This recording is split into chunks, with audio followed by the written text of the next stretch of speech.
Hey, it's Ethan here at eTrailer. Today we're going to be taking a look at the Hollywood Rack Sport Rider SE Hitch Bike Rack, how it fits on our 2023 Subaru Outback Wagon. The Sport Rider SE is very popular, first and foremost because it is able to get up to 80 pounds per bike loaded up. So it's a platform style rack capable of supporting two bikes up to 80 pounds, which is a lot, so it's going to be really useful for your e-bike purposes. If you did want to mix and match this with something with a carbon frame or a really nice paint job, we'd recommend against it because although it does make primary contact here on our frame hooks and they're padded, it still does make that contact there and could potentially damage your frame while you're driving. It also is held in place by two additional points of contact down at the bottom, so it's going to be held on very securely. And let's check out a little bit more about how the rack works.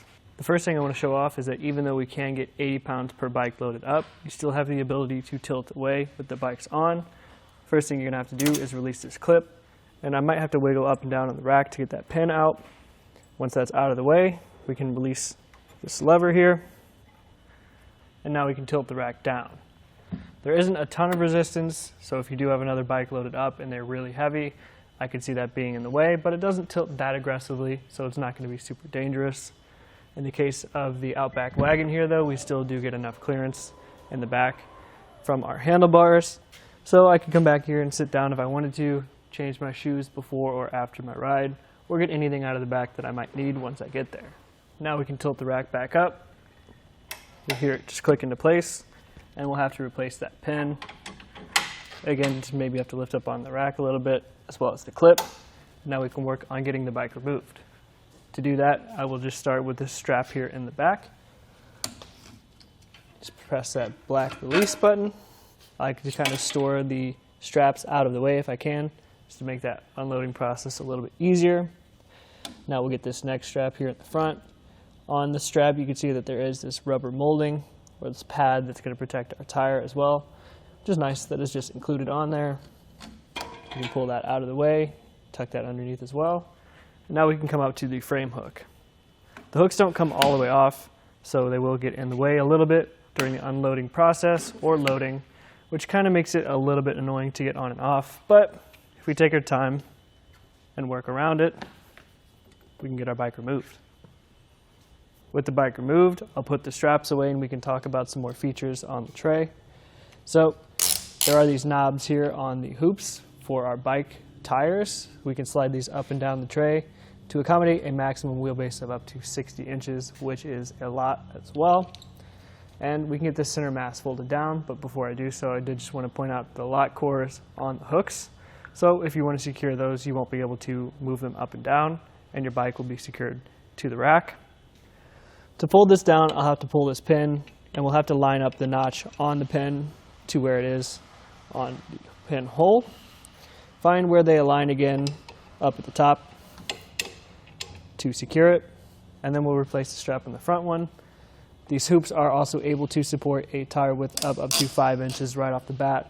So as much tire width, wheelbase, and weight capacity as you can ever imagine, this rack will get that done.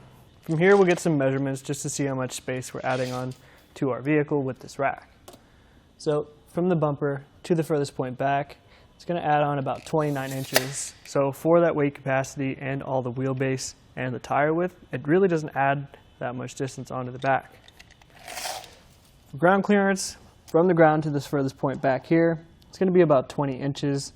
And as high as you might have to lift your heaviest bikes, that's going to be closer to around 23 inches. So you have a nice rise, and I'm not going to be worried about it making contact with the ground or bottoming out going up hills or over curbs.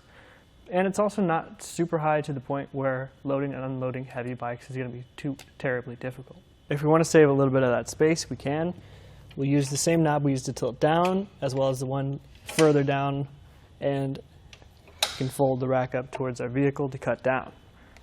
From here, I'll get that new measurement to see how much space we've saved. So now from the bumper to the furthest point back, it's going to be about 14.5 inches. So it wasn't too terribly long in the first place, but we can cut that down even further just by folding it up. From here we can talk about what we cover on the back of our vehicle.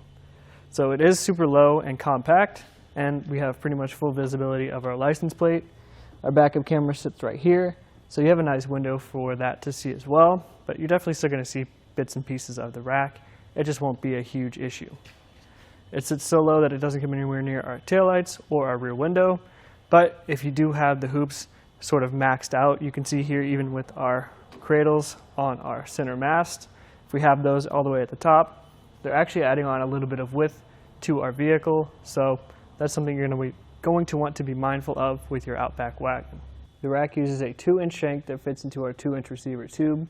It's held in place by a pin with a lock that's going to be key-to-like to those frame hook locks that I talked about earlier.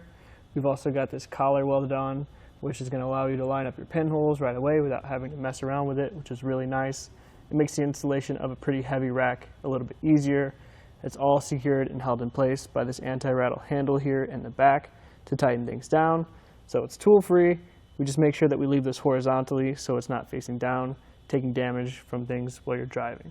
Overall, the Hollywood Rack Sport Rider SE is going to be a great option for you if you have really heavy bikes, really big tires, or really long wheelbases, because it can accommodate all of that and it keeps it relatively small in the way that it does it. That being said, if you need a little bit of help loading and unloading some of those heavier bikes, you might want to check out some of our options with the included ramps, something like the Yakima on-ramp with the ramp integrated onto the rack, or the Hollywood Rack's Destination E, same brand, but it's going to come with a ramp that allows you to get those bikes on and off a little bit easier.